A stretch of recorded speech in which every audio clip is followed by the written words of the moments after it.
Bonjour S2 and welcome to the week beginning the 1st of June. This is a quick video to talk you through the work assigned for this week on assignments on Teams, and we're going to be looking at doing a little bit more practice on our work on talking about school subjects and our opinions. So jumping right into your first activity, we're practicing our opinions and the subjects. So you've got 6 sentences here.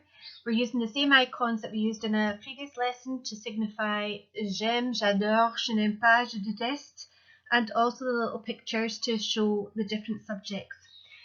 You'll see you have a sentence in French beside each pair of pictures. So in number 1, you've got j'adore les sciences. What you've got to do is have a look and find what's wrong with the sentence that's there. Now, it could be something to do with the opinion phrase, so the bit at the beginning, the j'adore, je n'aime pas, or it could be the subject, and you've got to then write out what would be the correct sentence. So in this first one, it's got j'adore les sciences, but actually the picture here is showing les maths. So you would just simply write j'adore les maths. So you do the same for each of the other 5. In task 2, it's a simple case of matching the French to the English or the English to the French.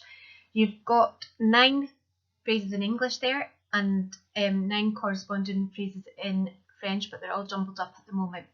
Now, a few of these are ones you've seen before, but there are also a few new ones in there for you to think about. Now, you can use a process of elimination.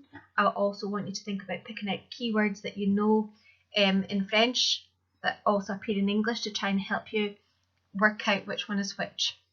Okay, it's okay for you just to write your answers simply like 1G or whatever you think it is. However, if you see a new phrase, you might want to note that down in your vocab section. Task 3, you've done something like this before in a previous lesson. You've got building blocks to build a longer sentence. Each time you've been given the sentence in English underneath, and then what you've got to do is to rearrange the blocks in the correct order so the sentence makes sense. So if it says, I hate technological subjects because they are boring, you've got to try and think which of the blocks should come first and rearrange them so they make sense.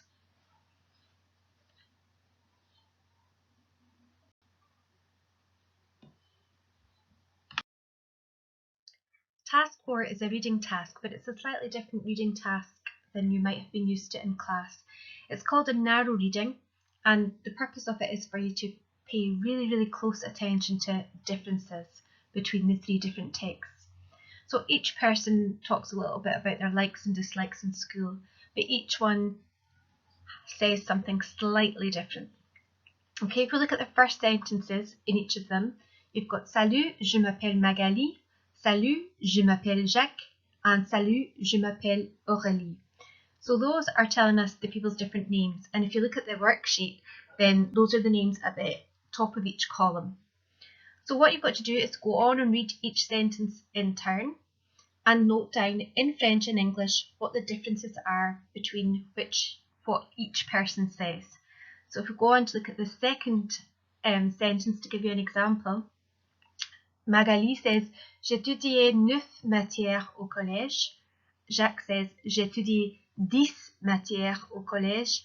And Aurélie says, j'étudiais 11 matières au collège. So they're all telling us how many subjects they study at school, but it's a slightly different number in each. So hopefully you've seen that the first one says 9, the second one says 10, and the third one says 11. So what I'd be expecting you to do is beside number 1 in the grid below, you would write under Magali 9 and then write that means 9. Then under Jacques you would write 10 and write that means 10. And under Aurélie you would write 11 and that means 11. And then you go through each sentence and see if you can spot any other differences between them. Now there might be more than one difference in some of the longer sentences, okay? So just take your time. It might be easier for you to do it first, highlighting all the differences and then filling in the grid below.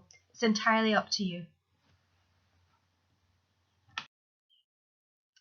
And the final task is an old favourite, Quizlet. It's a quiz website where you can test your vocabulary knowledge. So you can do the flashcards first and then go on to do the games to practice. Now, I've set up a class for us, and if you go to the link above and click on it, you should be able to join my class team, and that means I'll be able to give you feedback on leaderboards and so on. I have 2 S2s this year, so it means that we can compete against each other as well, which is also an added bit of fun. So the activity, once you get onto my page, the activity I want you to do is les matières et les opinions, which I've put on the picture there, so hopefully you can see that. And that will just help tie everything up and hopefully give you a chance to practice all the vocabulary that you should know before we go on to learn something new the next week. Okay, hope you have a fantastic week, and I look forward to receiving all of your work. Thank you so much to all of those who have been sending in work. You've been working so hard, and I'm so proud of you, and it's been really enjoyable to see how you're progressing. Can't wait to meet you in person, hopefully in August.